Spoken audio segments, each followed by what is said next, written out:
All right. Thank you for joining us once again for our little Friday get-together. That's starting to be a routine kind of thing, you know? Yes, it is. And this one's a special one because we're doing Alan Toussaint. Well, they're all special ones. Alan. Yeah. He's a special one. He was something else.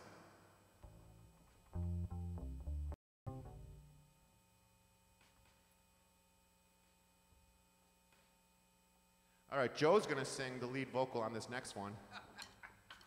Papa Joe. Yep, Big Poppy. But I get to do this really low baritone backup vocal, which is pretty sweet. And I'll just do the girl part like I usually do. All right, am I tuned? Yep. Don't forget the little things. Yep.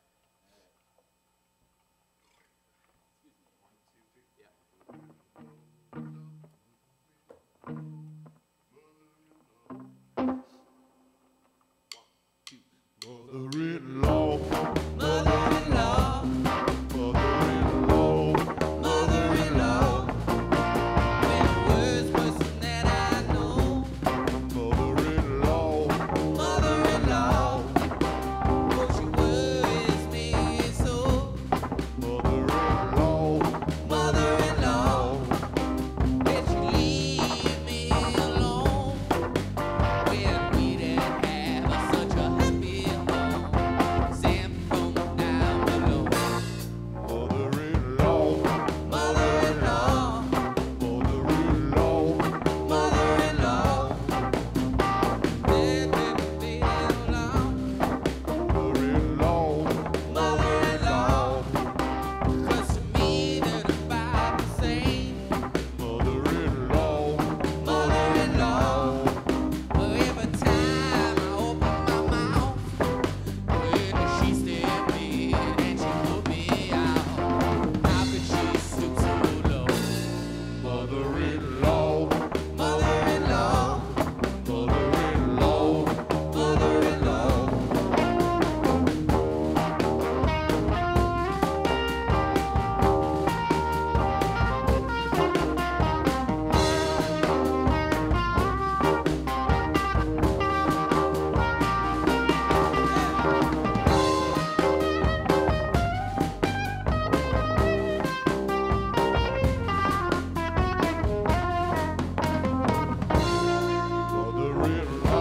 mother-in-law, Mother-in-law, mother-in-law, mother-in-law, when I can't come home on my pay. mother-in-law, Mother-in-law, when she asked me to what I make. mother-in-law, Mother-in-law, when she thinks her advice is a contribution, but if she would leave, then it'd be a solution. Don't come back no more. mother-in-law, Mother-in-law, mother-in-law, mother-in-law,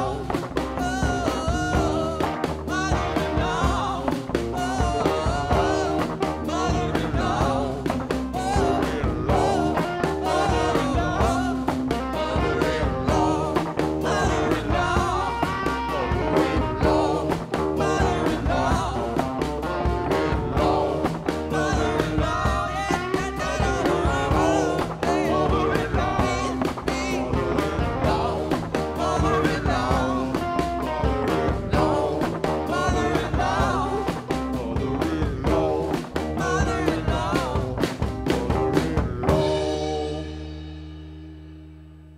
Okay, that's the mother-in-law. That So guy Ernie really- K. Do. Really didn't like his mother-in-law.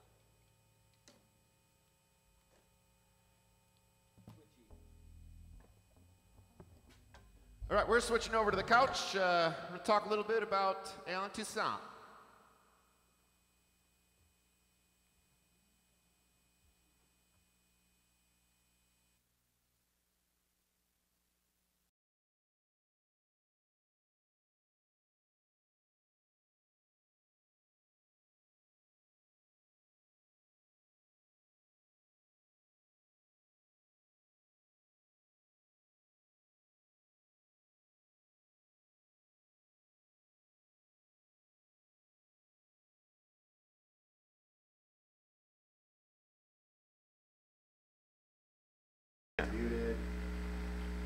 All right.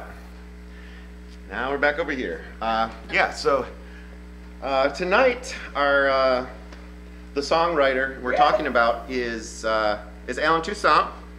So some of you, may have heard those songs, or I'm sure you've heard plenty of his songs. But so the first episode we were in Memphis talking about Steve Cropper and Stax. Then last time we went up to Chicago to talk about Willie Dixon and Chess Records. And this time we're going down to New Orleans to talk about Alan Toussaint. He was born in New Orleans 1938, and his mom actually bought his sister a piano when they were kids so she could take lessons, and Alan kind of took it over, I guess you could say. Yeah. Joe, what are you queuing up for us? Well, I'm just gonna go straight to the Alan Toussaint. I mean, he's known for songs that he didn't sing, really, but this is a Alan Toussaint album that really, he sings That's all a the good songs one, on this yeah. one. It's Southern Nights, and really that song, Southern Nights. Yeah. He claimed that he was like most proud of that song, Southern Nights. Like I think Glenn Campbell did it, like Yeah, he some had point like in a the 60s or hit with something, it, but, yeah. But yeah, he ended up Alan, ended up doing some solo recordings later, which we'll get to in once we get into the early 70s. So his he started his family had a piano, and he started, I guess there was like a neighbor who was like some drunk guy that lived across the street that he would he could play some boogie woogie, and that's kind of he would always have his neighbor come over and teach him stuff on the piano. And so yeah, he was born in 38, and then Right, he was just one of those dudes that like he just said that piano, he got it. Like he just like he wasn't, before he was even taught anything, he just like he was could playing. listen to he would listen to songs and just try to figure it out, and he could just play by ear. And then his sister, who was getting lessons, kind of like taught him how to take the note from paper and play it, like be able to read music and, eventually you write, obviously, but. Yeah. And so like as he's growing up, like a lot of the, New Orleans, is another one of we keep on jumping around to all of like the huge like music hub cities That's where in I came America. from, yeah. And like, so New Orleans is one of the original melting pots of culture and, different people from different backgrounds, mixing together and bringing these different, music influences and stuff. And I think like in the early, like the late 40s to early 50s, like one of the big piano player guys who was playing around, he never really got a lot of attention on the national stage, but he influenced so many of these New Orleans players, is Professor Longhair. Which is an awesome name. It's a great name. And he had this really cool style that was like a mix of all these different cultures. Like besides being like, blues based and jazz influence from like earlier on, like Jelly Roll Morton, who was another like one of the earliest like kind of innovators of jazz and stuff in New Orleans. He was kind of so Professor Longhair is kind of combining like all this like these blues and jazz influences with like Afro, Cuban, Caribbean, rumba, calypso, mambo kind of feel, like this, really cool rhythms and stuff. And so he was very well known in New Orleans and stuff. And like a lot of players end up being influenced by him in New Orleans besides Alan Toussaint. Like a lot of the other like piano players, down there, like Dr. John and like Fats Domino, Huey Piano Smith, to name a few. Yeah. But so he's kind of, Alan's kind of picking up on all this, kind of different music that's going on, and eventually he forms a band with like one of his buddies, I think, called the Flamingos. Yeah. And they start playing out at gigs. He's like 13 or something like that. Yeah, super like young teenager, and playing out with his friends and stuff. And I think so. Like his first like major break was in I can't think of what year it is, but we're talking like maybe like 54 or something, where he's playing at a show, and I think it was like Huey Piano. Oh, he filled in for Huey Piano Smith at a show, and like a lot of people know of Huey Piano Smith. Like everyone's heard the song "Don't You Just Know It," like the ha ha ha. Don't you just? I actually don't know that one. Hey-o, hey-o, hooba, hooba, hooba, hooba. You guys making this up right now? Ha ha ha ha ha ha ha. You never heard It's this a Did you cool guys song. plan that? No, it's just the song, man. You guys made that up. So he does that song. Also, he was the first one that did Rockin' Pneumonia, which, you know, Yeah. later there was someone. I'm not familiar. Okay. So he fills Woody, in, Woody. Alan Toussaint fills in on piano for this guy at a show, and that later gets him hooked up with this other guy in New Orleans who was more of like, he was more of like a band leader, like in the jazz scene and stuff, called David Bartholomew. And this guy was close friends with someone by the name of Fats Domino, Right. which we all know and love. And so he ends up, Alan ends up gigging with this Dave Bartholomew, and he ends up filling in shows for Fats Domino, and even like recording stuff for Fats Domino. I mean, which is kind of cool because like Fats Domino is known as the piano player, Yeah. but on some of Right. those recordings, He played it's piano. actually like whether he was on tour or something, but he was actually playing piano. But And he- Fats was singing. He would Yeah. say. Yeah. He would say that like. That's pretty cool. He's like I wouldn't dare do anything extra, you know, Right, because he would- he wanted to just like he would do it how Fats would do it, you Right, know? try to play it like how Fats would play Which it. Fats Domino, well, you know, he was like a very calculated. Yeah. Everything he did was very calculated. And He that- knew exactly what he wanted to do. Yeah, another thing I read about it too is like, so Dave Bartholomew and Fats Domino kind of co-write all of Fats Domino's hits, and it was like Dave Bartholomew's like idea where he's like, so we're gonna take this like this New Orleans sound, you know, taking like that funky, you know, piano playing that like Professor Longhair was doing, and like they purposely tried to like streamline it and make it more accessible to the masses and to like, you know, white record buyers and stuff like that. And you know, maybe that's part of the reason why Professor Longhair never caught on, because he was, you know, a little bit more out there, like. Right. And you know, Fats Domino, yeah, it's very straightforward, like rhythm and blues, but it's, you know, He's got I the love right Fats, recipe. yeah. He's got the recipe, you know? So Professor Longhair was like a little bit out there. Wouldn't have guessed that from the. Wouldn't have guessed that from the name at all. Professor Crazy Pants. Yeah. Who would- Yeah. Yeah, I know. That's such. But a oh yeah, but so going back to Professor Longhair, like he wrote some of these like New Orleans staples that like a lot of people end up covering later on. Like one's called Tipitina, which like Tipitina, yeah, yeah, like Yeah. you know, like I don't even know what that means. If that's like maybe it's like Creole or something, I don't know. But then another one that he did was called Going to the Mardi Gras, and another one that a lot of people end up covering later was called Big Chief, which Oh, is yeah, another Big cool Chief. like New Orleans. That's an awesome New tune. Orleans staple. And so, oh yeah, that was going back to Professor Longhair. Well, let's jump ahead to Okay. let's see, where did he start? Minute Records, I think. Yeah, so after playing with Dave Bartholomew and like recording and stuff, eventually some guy for RCA Records like heard him playing piano at a recording studio and was like, hey, why don't you, like I want to do a record of just you.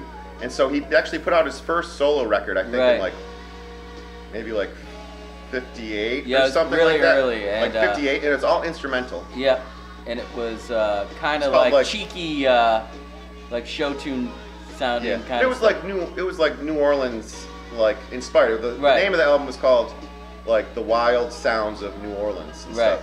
And like it didn't really But it wasn't like rhythm and blues or anything No, like no. that. It wasn't. Yeah. It was like like it was a little bit more like jazzy or something, I guess. But yeah, it like showed his chops for sure. But Yeah, and like it didn't get huge, but like later a couple years, like somebody else covered one of the songs that did well called Java, Java, yeah. which you can like look up. But then after that, then yeah, there's this record label, Minute, Yeah. and they pretty much hired him, which is kind of like the same thing that happened to Steve Cropper, same thing that happened to Willie Willie Dixon. Dixon, There's yeah. this record company Give me 1 second. Jameson? I'm back. Oh, God. This record company, Okay. you know, that eventually is like, okay, this guy's awesome. We want him to be our A&R guy, which is basically like a talent scout. He's gonna be our main talent scout guy, our producer, and our piano player, because, you know, they could tell this guy had talent. And that's kind of where he starts, like, he's, you know, sets up shop in Minute Records, and then starts writing all these awesome songs. No, Minute Records, that's like Irma Thomas. Irma Thomas. Who like, and like he, you know, it was just like, he would just started writing songs. Like he'd be like, okay, gotta write, Irma Thomas is in the studio, let's write Irma Thomas a song. And he comes up with Ruler of My Heart, you know, like while she's there, and just like, okay, sing this. He's like finishing the song as she's singing, like. Right. And then once the song started coming, he described it as like he just would just, all right, while that one's going, he's writing another one. Yeah, and just like start pumping them out. Sounds so cool. Like they All got, these- you know, just yeah. had this like awesome chemistry going where like he's working on, you know, someone's working on one song, he's already writing a song for somebody else, whether it's Betty Spellman or Which Benny Spellman, we did that Mother-in-Law. He's the low voice in Mother-in-Law, and the reason Benny Spellman kind of like, so he gave Kato this big hit, and he's like, you know, Ernie Kato, that's another. He was like, you know, the reason that's a hit is because that low comes in with that low voice. I'm that low voice. He kept pestering Toussaint till finally he wrote him a couple songs. Yeah, he did another one that's like very similar to that Mother-in-Law, Right. like Lipstick on My Cigarette, where he's like, you know, Lipstick on my cigarette. Yeah, something Yeah. like that. Right. But So yeah, who else was on Minute Records? Was this Lee Dorsey or was this before Lee Dorsey? I'm not sure. Lee Dorsey, so Toussaint gets drafted. Oh yeah, And so that's the next thing. Like 63, Alan Toussaint gets drafted. That's what But I'm talking he's about, right? like somehow he gets to like he's like in the band. Yeah, And yeah, like yeah. the army He's in like band. the army band. I don't really know Or where they he was just like stationed. an off-station band, or like they're allowed in their free time. They're in the Yeah. band or whatever. So But he said he gets- kept like kind of working even. He would just like Right. still writing. And on the weekends he would still yeah. get to play piano while he Yeah. was in the army. But Yeah. that was like 63 to 65. His music career was kind of, well, at least writing songs and stuff Right. was I mean, kind you of on can't. hold. Right. So he comes back, and that's with Amy Records and Lee Dorsey. He writes all the Lee Dorsey, a bunch of Lee Dorsey. Yeah. Oh yeah. stuff. He comes back, and like you're like, okay, I got to get back into it. He's like, I've been out of this music loop for a bit in like 1965, and he meets this guy, Marshall Seahorn, and they start up their own like studio record label called, like, at first I think it was called Sansu, but then it had like a bunch of different other names. And then they just get back to it, and they get like, you know, a lot of this other same artists from New Orleans, but also at this point, which is I want to mention, they get musicians to you know, kind of be the house band Right. at this place, Yeah. kind of like how Booker T and the MGs were the house band at Stax, except this time the house band is the Meters. I mean, they become. The Meters don't put out their own record until 1969, but you know, they were all, you know, So They're they're the on, studio band, which is they're so on cool. the. I think they're on this album. I think it's all Meters. yeah, Yeah. like Lee Dorsey, like that first song we did, Working in a Coal Mine, I didn't even realize, but that's the Meters playing on that, which Right. is pretty cool. Yeah. Well, if you listen to some of those bass lines, you can begin Yeah, to you can- believe yeah, it. And the you can pick drums, it out, the and, drums too, like they Yeah. have like he has like the coolest like New Orleans Yeah. kind of like influence. I love the Like, drum I love parts. the They're so Meters, good. yeah. They're so awesome. Super You good. really got me hooked on them. Like I knew who they were, but like a few years ago in the van in one of our tours, Mm-hmm. I just loved. I fell in love with the drumming. The drumming is just like Well, so everything is cool. so, like, so yeah. cool. It's just, yeah, it's very stripped down, like early, you know, like early funk. They were like, Which is besides like- like that, like James Brown was definitely one of the innovators of funk music, but Yeah. like the Meters, like, you know, Oh, yeah. they're definitely one of the huge innovators too. And like, I love just like super Well, and stripped down on like songs. Alan Toussaint in a way, because Who's he's yeah, like yeah, writing yeah. Who this song. sang on the Meters song once they had a singer? You know, they had like a singer. Like they were instrumental, but then they had a singer. They do like that I think county it's working. Jimmy Buffett. Jimmy Buffett. Yeah, I think that's what it is. Yeah. Yeah. Yeah. No, but that's they do a cover. It's a really cool cover of that Glenn Campbell song, his big song, Oh, Wichita Line. Line. Oh, yeah. And like, who sings when they're singing? Is this somebody I'm already in not the sure. band? They have I think they had some different singers like throughout the years. I know for a fact that later like Willie West was one of them, but that's Okay. like not till like later 70s, I think. But either way, that's cool. And then I just found out like when I was like looking into the Meters and stuff that the keyboard player in the Meters was one of the Neville brothers. You know, which way down they went on to do like the Neville brothers, which is super cool too. That one of the Neville brothers was in the Meters, and which I didn't even know. Yeah, and their drummer is like just super well known. All right, for guys. being just an awesome I think drummer. we're down to one more song here, so we better hurry we up. gotta pack in the rest of the information. But I do okay, want to so add that we just got these sweet enamel pins. Don't know if you can see that. Probably not. Oh, he's zooming in. Look at that. But you buy even closer. buy anything from the old Handsome Jack merch store, Big Cartel. We'll send you one of these pins, and we'll seal it with a kiss. Yeah. But we'll have our handkerchiefs on. We won't seal it with a kiss. That's a bad idea. Yeah, never mind. We won't do that. Terrible idea, Joe. I don't kiss anything ever. Okay. But yeah, so basically, we were talking about, they started the Sansu Records and they're still pumping out the hits. Like Lee Dorsey's working in the coal mine now. Right. The Meters are the backup band, and so some of the other like notable ones, which we haven't mentioned, is that Alan Toussaint wrote is like Fortune Teller, which a lot of people covered. That was originally a Benny Spellman tune, but the Stones did a early version of that, and a lot of those like copycat, a lot of those like garagey bands did it too. Like that's like a perfect like kind of garagey song. I think like Kingsman and like Iggy Pop did a version. Like I think all those like 60s garage bands had a cover of that. That's the same with like a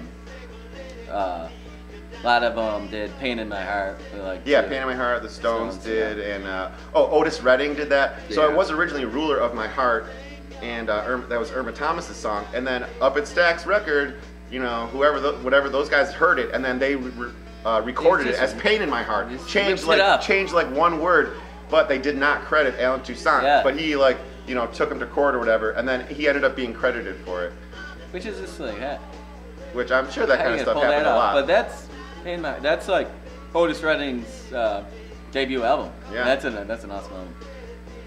And then another like huge one that he did was "Get Out My Life Woman," that like a lot of bands covered. Then even like into like the early '70s, a lot of heavier bands covered it. Like Iron Butterfly does a version of that.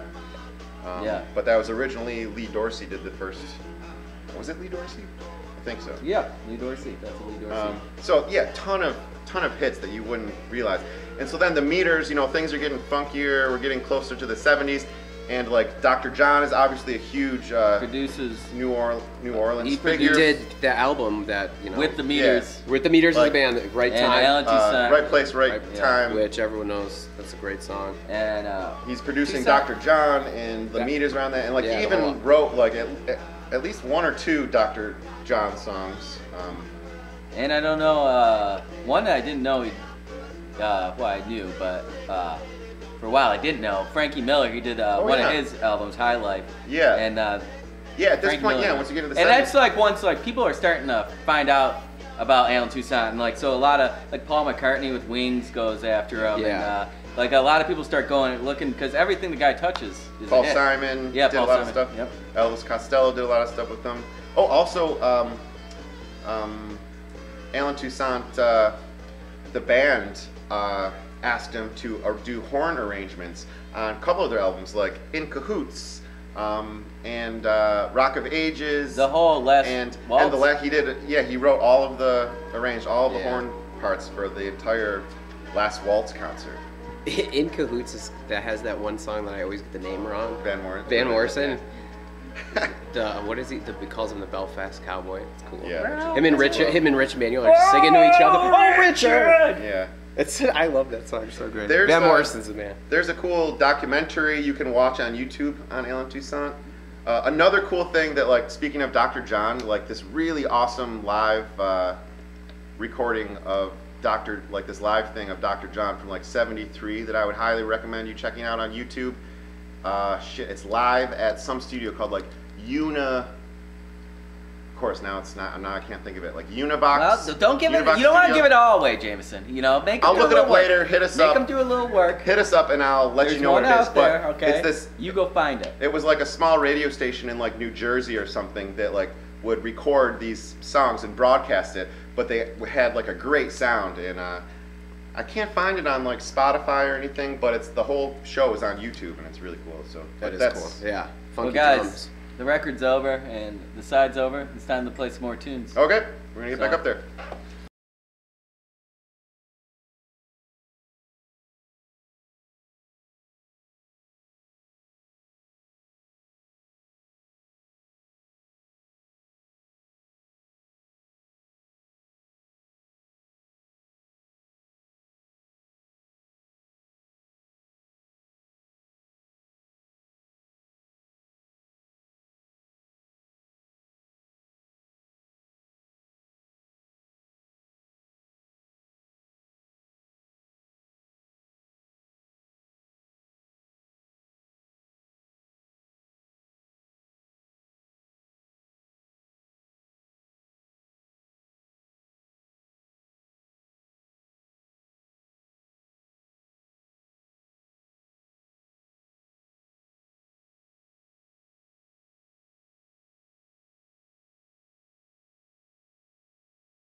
Cool. Working on the transition, you know, but okay.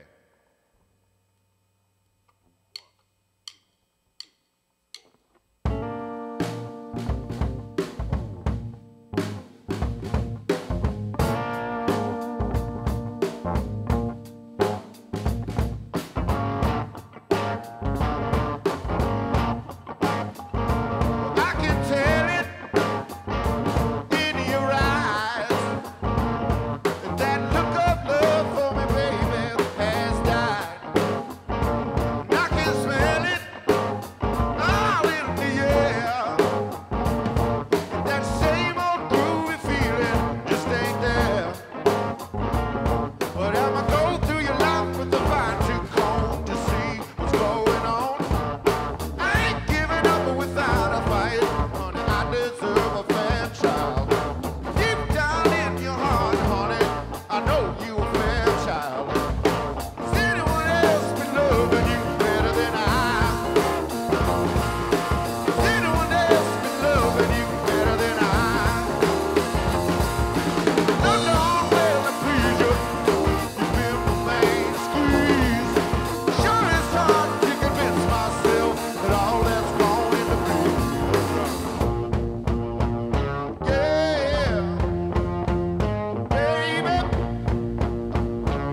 say, is anyone else been loving you better than I? Is anyone else been loving you better than I? No darn well to please you, you been the main squeeze. If you leave me, you cramp my style. I love you, fair child.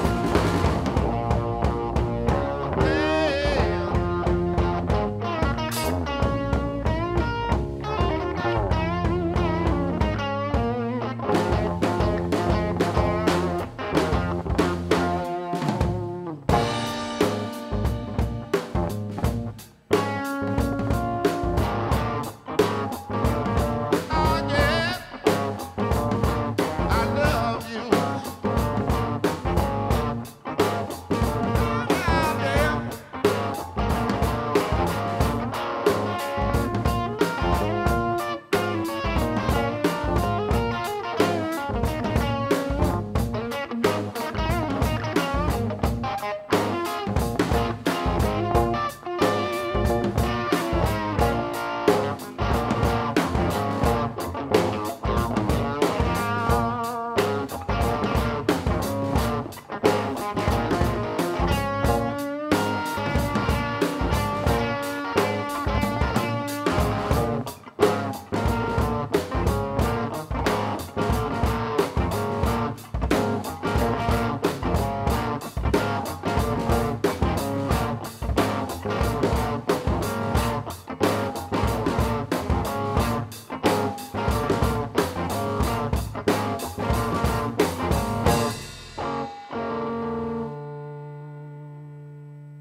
All right.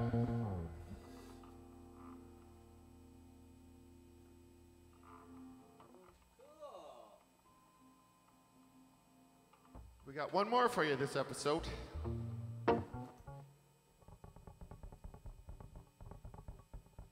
At this time, I always thank everybody for tuning in, but I always forget to thank our friends and tech crew. Berno, Ryan, our buddy, and our friend Shauna. I don't know if you guys want to come out and say hi or not really. If you don't want to say hi, it's up to you. Everyone has to guess Yeah. who's who. That's my girlfriend, actually. This is Mr. Burns. Say hi to Mr. Burns. So yeah, we couldn't do this without them over there.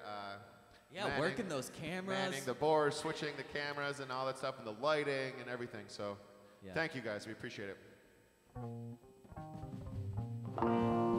And we vowed today, any donations we get, we're giving 1% to the tech crew. So, you know, it's the least we could do.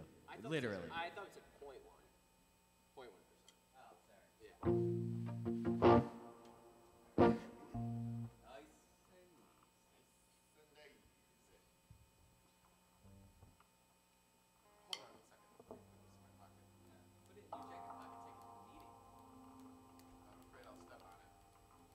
Afraid I'll step on my headphone thing and I won't be able to hear anything. Okay.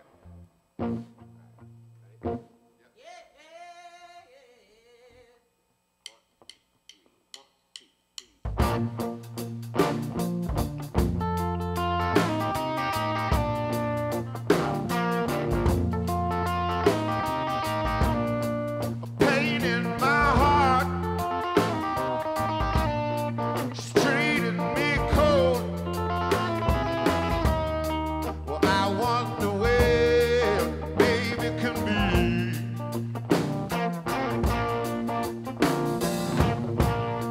A pain in my heart,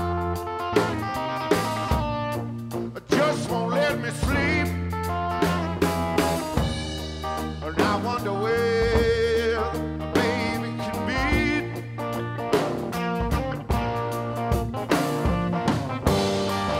Another day, things get rough. Want you to come back, come back, come back, baby.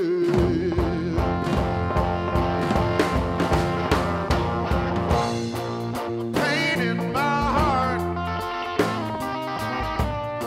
she's treating me cold.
another success, guys.